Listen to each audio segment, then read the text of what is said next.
845 football night, and we'll get things started in Slate Hill, where Minisink Valley hosts Newberg Free Academy in a battle of state-ranked Class AA teams. First, a little history. This is a non-league game, but it's also a rematch of last year's sectional semifinals.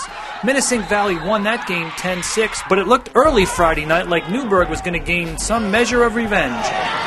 Plenty of defense throughout the night, especially early. But here, Marcus Spearman gets Newberg on the board with a 2-yard touchdown run. Touchdown, Goldbacks. That makes it 6-0. That lead lasts all of about 4 minutes. You remember Andrew Halen. He's the kid who was a backup a month ago, but got some playing time when James Ferrier got injured. Well, guess what? Ferrier's back, but Halen clearly is in the mix. He scores on this 7-yard touchdown run, tying the score at 6. Move into the third quarter. Check out this terrific play. Newburgh quarterback John Pliego rolls to his right, then pitches to Fred Lockleary. Fred says, "I'm out of here," and takes it 80 yards for a touchdown. 30, 20. Touchdown, Newberg.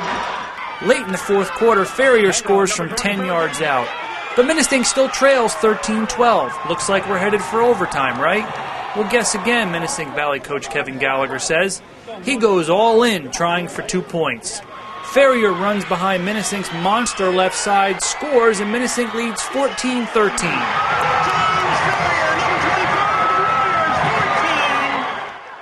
After a late safety, the final is Minisink Valley 16, Newberg 13. You know, our guys were pumped up, and I just knew, looking in our guys' eyes, that they were going to get us in the end zone. Just couldn't stop them. And then offense couldn't block them. So not a good combination. Ferrier finishes with 107 yards on 23 carries.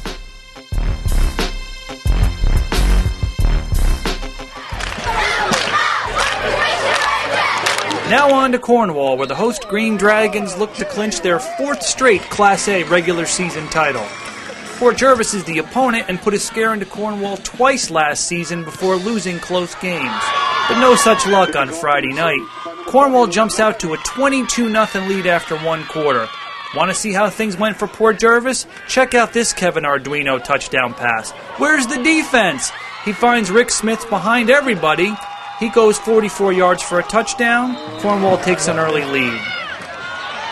Lou D'Esposito adds a 69-yard touchdown run just 3 minutes later. And after a Cornwall safety, Arduino connects with Craig Zuzek on a 9-yard touchdown pass.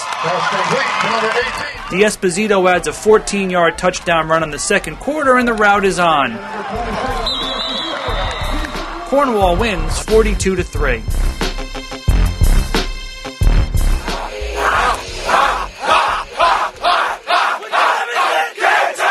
Now let's take a trip to Highland Falls. New Paltz and James I. O'Neill lock up in a key Class B battle that needed more than the usual 48 minutes to decide. We'll go right to the fourth quarter with the score tied at 21. O'Neill quarterback Aaron Kilner connects with Jimmy Doonan on a 40-yard touchdown pass with just 38 seconds left.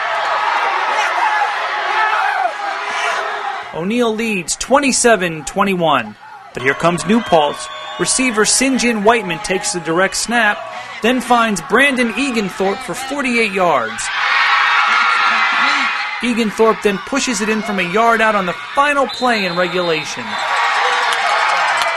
New Paltz has a chance to win, but the snap is bobbled, so we move to overtime. O'Neill with the ball first in overtime, starting on the 20-yard line. But Kilner fumbles. New Paltz recovers. Now if New Paltz scores, it wins. Which is exactly what happens as Eganthorpe scores the game winner here. New Paltz wins 33-27 and moves into first place in Class B. Talk about the big play that got you down there. Well, I was telling Coach to put me at receiver and that I was going to get that ball if they gave me the opportunity.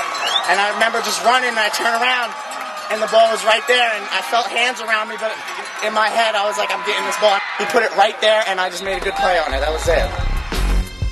For Varsity 845, I'm Kevin Witt.